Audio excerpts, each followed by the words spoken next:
The first horror film I ever watched was David Cronenberg's The Fly, released in 1986.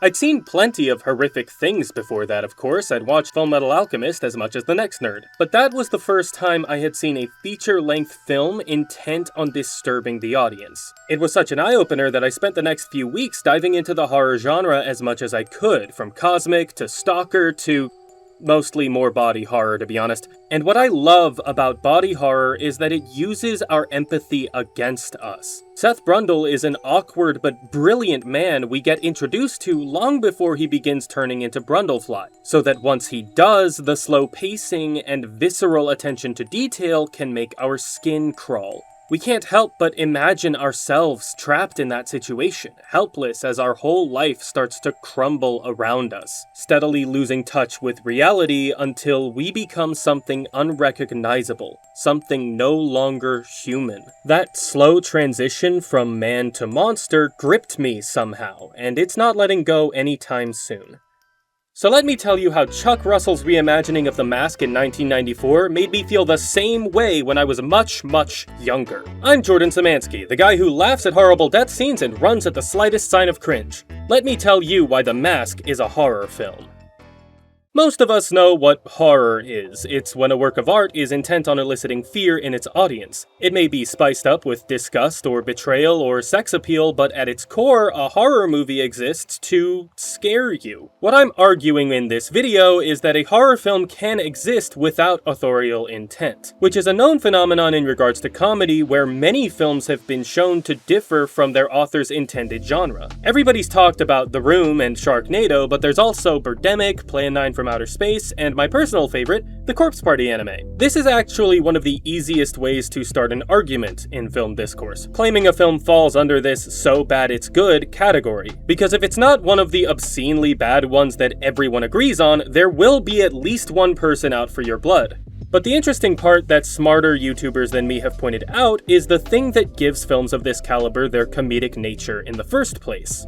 Camp. Which is to say, playing a ridiculous situation or terrible piece of acting so straight it loops around to being farcical. Tommy Wiseau shouts, "You are tearing me apart, Lisa!" with so much passion out of nowhere that we can't help but laugh. Something Now You See It has rightfully deduced is the same reason our favorite films and shows are so good. Put a highly invested actor in a boring situation and what you most often get is some of the most entertaining flair or drama ever put to screen. The right performance can make any film shine, and whether that shine comes from a brand new car or a rusty blender, it's all just as eye-catching in its own way. And just as camp can be used to turn drama into comedy or mundanity into drama, it can also be used to turn comedy into horror. And few actors understand camp better than Jim Carrey. Who can? Carrey is a very expressive actor who, like any professional, knows how to treat any character as a living person with autonomy and direction. He's a master of playing the bit straight, and no matter how ridiculous the life he has to inhabit, he makes the character that lives that life feel odd, but also real. Stanley Ipkiss is a prime example of this. Our first scene with the guy is him readily giving up his chance at a date for the benefit of the woman in question. The first of many sacrifices he makes either for the good of others or because he's afraid to rock the boat. This is all made clear to us gradually throughout a single day of his life that ends with us getting a clearer glimpse of the quiet frustration boiling under the surface. And when that frustration boils over, aren't you due back at the laboratory to get your bolts tightened? He just like me for real for real. Stanley remains a highly relatable character for anyone trying to remain ethical in the traditional search for a romantic partner. And while the manner in which we're introduced to him isn't exactly fresh, it's gradual enough to not feel like overt exposition. This all matters because of the moment he stops being Stanley Ipkiss and becomes the Mask.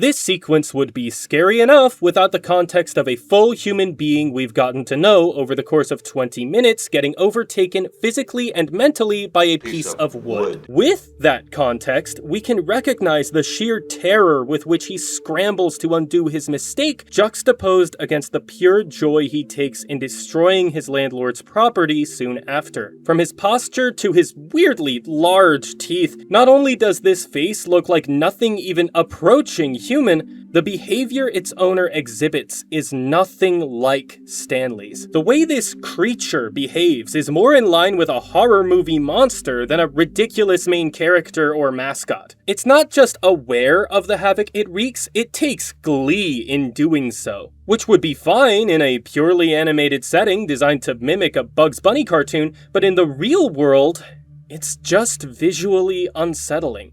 If we dissect the mask as a creature of the night, a lot of common tropes line up.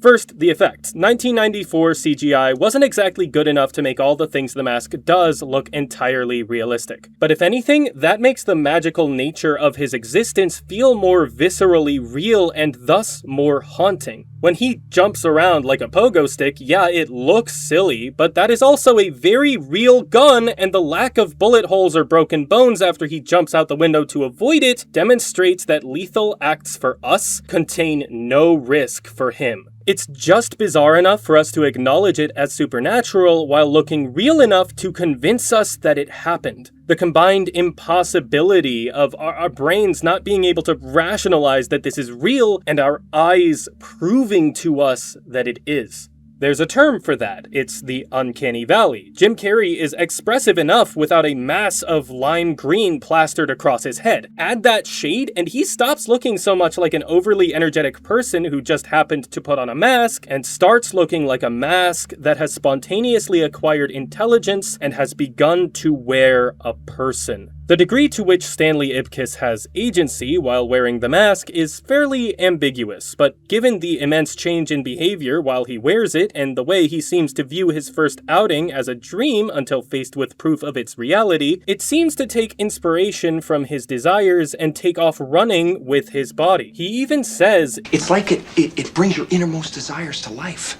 Which I think is worth taking literally. Your innermost desires, the impulsive, in-the-moment ideas, the repressed, ruminated upon hopes and dreams, and everything in between, all are going to become reality if you wear the mask. Whether you truly want those things, or just fantasize about them. Take an individual who has occasionally had intrusive thoughts about murdering a family member, or to go even further, legitimately envisioned attacking them during or after a heated argument. How likely is it that the mask would interpret that as a desire and act to fulfill it? Given the immediate actions it takes against Ipkiss's landlord, the angry driver outside his apartment, and the car mechanics that screwed him over, I'd say that likelihood is 100%. Everything you want, you will have, regardless of how earnest or honest that desire is, which is among the most insidious of wish-granting artifacts, because not only did you wish for it, you yourself were involved in realizing that wish. Stanley remembers what he did, and because he feels a kind of euphoria in the moment, he comes to regret those actions later on more often than not. Which means if he ever actually killed anyone while wearing the mask, he would bear that guilt. That doesn't happen, but given his committance of other crimes, including grand larceny, assault, and destruction of property, we can assume that it easily could. For God's sake, he sexually assaulted his car mechanics, and it's just brushed off for the rest of the film. Conceptually, what the mask turns people into is horrifying, and it doesn't just affect the person wearing it. Anyone within at least a city square's radius is potentially at risk of its mental manipulation. Exhibit A, Cuban Pete. From the moment the music starts, these police officers are idly grooving like something is entering their bodies without their notice. Now, we could just assume in this context that the NYPD is full of idiots. Except for this bit. Clear finger waving followed by this woman's mouth moving without her consent until she seems to just give in and follow the swing of things. And what a swing things turned out to be. This scene is so fun and jovial, and the choreography is stunning. Just imagine how great it must feel to disregard your free will, get hopped up on dopamine, and dance your freaking heart out. These people aren't just forced into acting the way they do, they are encouraged to believe that it is a good thing. That there is nothing more important than singing and dancing with this criminal, and they are happy to have given up their right to choose. And the fact that we can choose to view this film as a silly comedy about some guy getting cartoonish superpowers and running amok, that we can see him damage people and property and happily bust a gut, is what I consider the most sinister part of The Mask. One of the reasons I brought up Cronenberg's The Fly at the beginning is that there comes a point in the film where Seth Brundle's transformation stops registering as grotesque to the viewer. Empathy is still possible, but we're no longer nearly as grossed out by the things happening to his body. Where just a few scenes ago we felt disgusted, sympathetic, and afraid, here we feel little, if at all, for him. Because the shape that used to be Seth Brundle has stopped registering to us as human. His transformation has progressed so far that we no longer see him as a person. I think The Mask illustrates a similar flaw in the human brain. This expressive, awkward, but ultimately kind person suddenly appears as a cartoon character, and our ability to feel concerned is lessened. Like the muggers on the streets or the police in the town square, this being enters frame and, no matter how unsettling it may be on an existential level, makes us laugh and dance to its tune. That's not to say that you're wrong if you just like to laugh at this guy. This film doesn't say anything about its audience, rather it says something about the temptation of the mask that laughing at its atrocities is a normal human reaction. As normal as being disturbed by them, and as normal as Stanley Ipkiss slowly becoming more assertive and confident and angry with each subsequent use of the mask's powers. If we accept a looser definition of horror as the dissolution of our world's boundaries, then The Mask becomes one of the most unsettling horror films I have ever seen. Because it is a film in which the boundaries that have locked its protagonist in a shell of uncertainty are smashed open by a rubber hammer that deems those boundaries laughable. The law becomes a sham, consent a suggestion, and even our own discomfort at these things is discouraged. Obviously, it's not shot like a horror film. People certainly don't die en masse, but we all know that the body count and quick editing isn't what makes true horror. True horror is what lies in the cracks between what's right in front of us, waiting patiently for us to notice.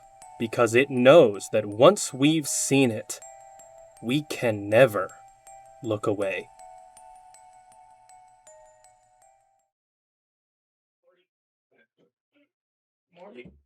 Morty, I had to do it, Morty. I had to make a video about the mask. I had to get it out. I had to get it out, Morty. The glare on the goggles is fucking me up. Also, the audio for that bit was probably fucked up entirely. But what's up, guys?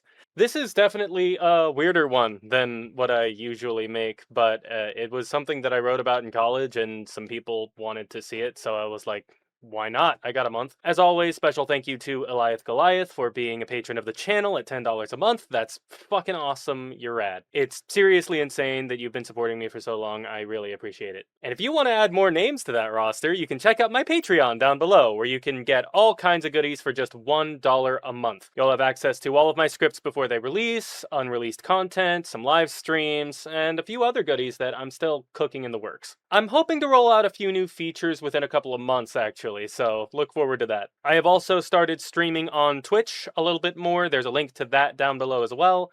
I've got a Blue Sky if you want to hear about snail facts and other more heated discussions. I've got a huge backlog of videos if you want to check those out. You can like this video, you can comment on it, you can subscribe if you want to see more in the future. But overall, just thank you so much for bothering to watch this one. It really means the world to me. take it easy as best you can, band together as much as you need to, and have a happy Halloween.